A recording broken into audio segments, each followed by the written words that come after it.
வாசிங்க. உபாகமத்தினுடைய புஸ்தகம் 33வது அதிகாரம் 29வது வசனத்தை வாசிங்க.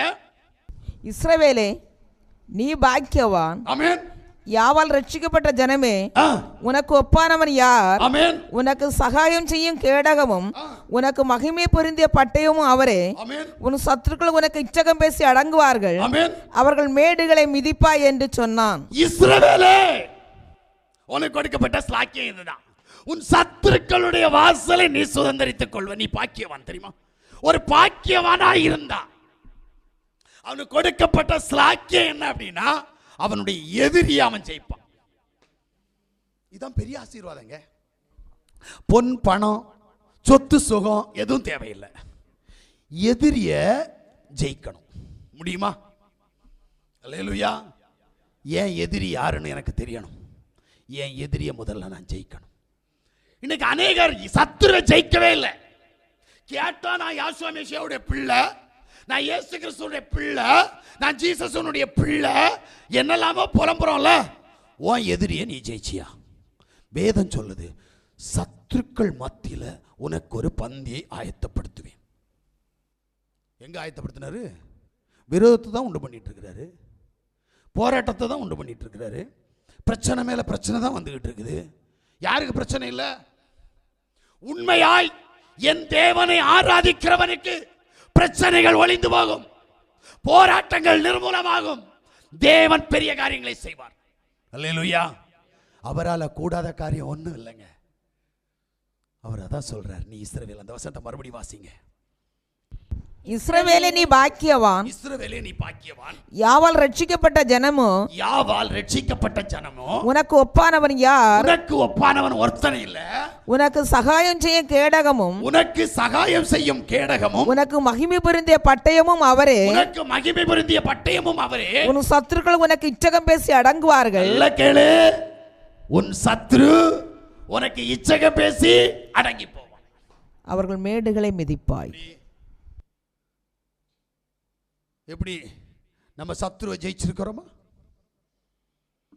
சொல்லு. உருவாயிட்டு தான் இருக்குதே தவிர சத்ருவை ஜெயிக்கவே இல்லையே. உருவாகுது, தானா வருதுங்க நம்முடைய சத்ரு. சும்மா இருந்தாலும் சத்ரு வரான்.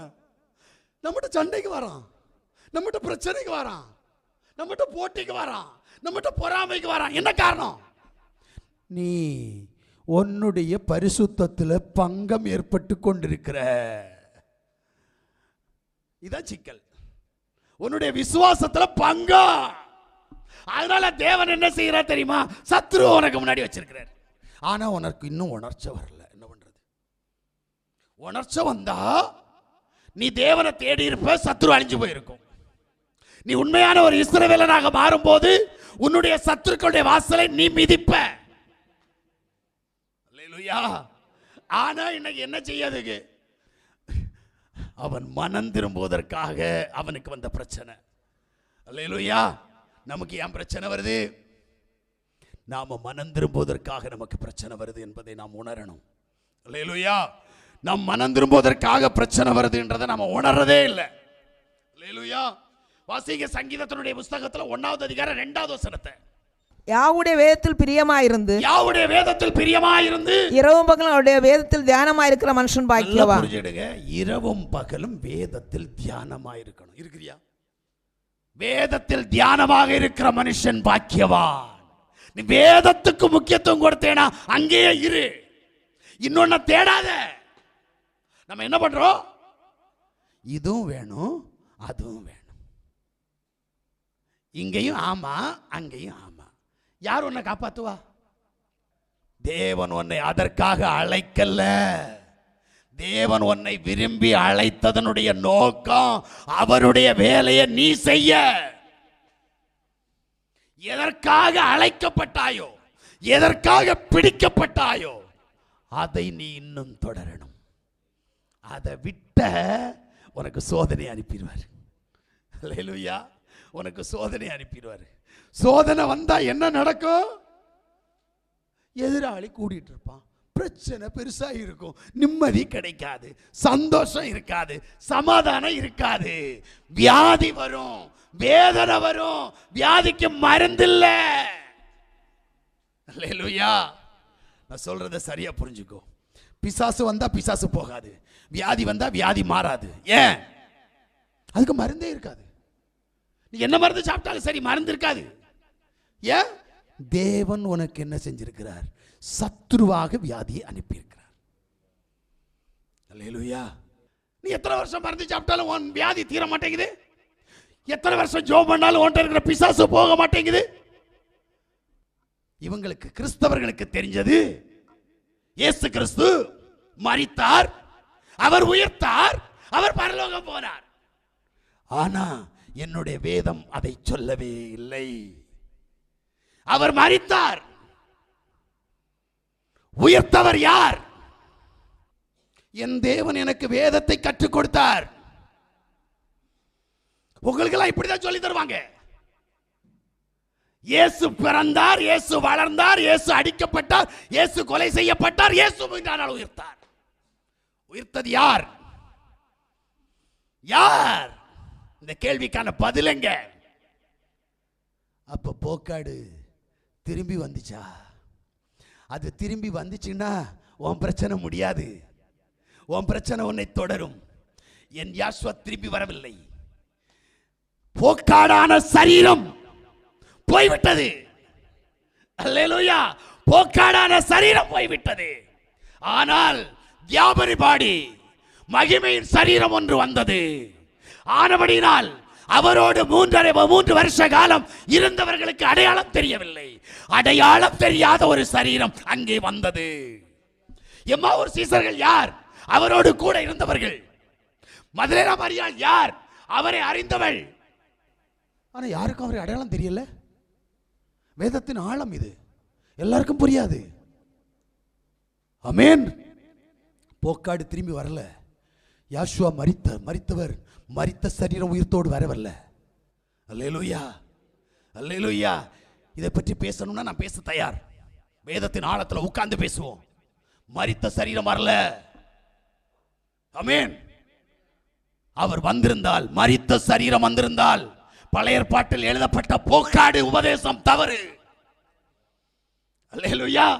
அதனால தான் சொல்றேன், சத்தியத்தை அறியற வேலை வேற, சத்தியத்தை எப்படி அறியணும்னு தெரியணும். சத்தியத்தை அறியணும்னா நீ சத்தியவான மாறணும். நீ சத்தியவான மாறாம சத்தியம் தெரியும் சத்தியம் தெரியும் சொன்னா எப்படி தெரியும்?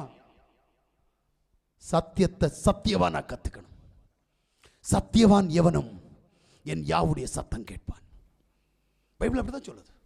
சத்தியவான் எவனும் என் யாவுடைய சத்தம் கேட்பான். நீயும் நானும் சத்தியவானாக இருந்தால், வேதத்தினுடைய ஆழங்களை கற்றுக்கொள்ள வேண்டுமானால், யாவுடைய சத்தம் கேட்கிற பிள்ளைகளாக நீங்கள் நானும் மாறணும். அல்லேலூயா. தேவன் உன்னிடத்திலும் என்னிடத்திலும் விரும்புகிற காரியம் அதுதான். அல்லேலூயா. ஆனா இன்னைக்கு நம்ம சத்தியம் அறியாததுனால யார் என்ன சொன்னாலும் எல்லாத்துக்கும் ஆமா சாமி போட்டுரும். ஆமென். அல்லேலூயா. யாருக்காவது சந்தேகம் இருக்கா? அப்ப இயேசு கிறிஸ்து உயிர்க்கு இல்லையா? ஒருவேளை இருக்குல்ல, உங்களுக்கு இருக்குல்ல, இருக்காமா? ஏமா உங்களை தான் இயேசு கிறிஸ்து உயிர்க்கு இல்லையா அப்படின்னு நினைக்கிறீங்களா? அல்லேலூயா. அவர் உயிர்த்தார். உயிர்த்தவருடைய சரீரம் வேறு, அது மகிமையின் சரீரம். ஏன்னா வேதம் சொல்லுது, மாம்சமும் இரத்தமும் தேவனுடைய ராஜ்யத்துக்குள் பிரவேசிக்காது. அல்லேலூயா.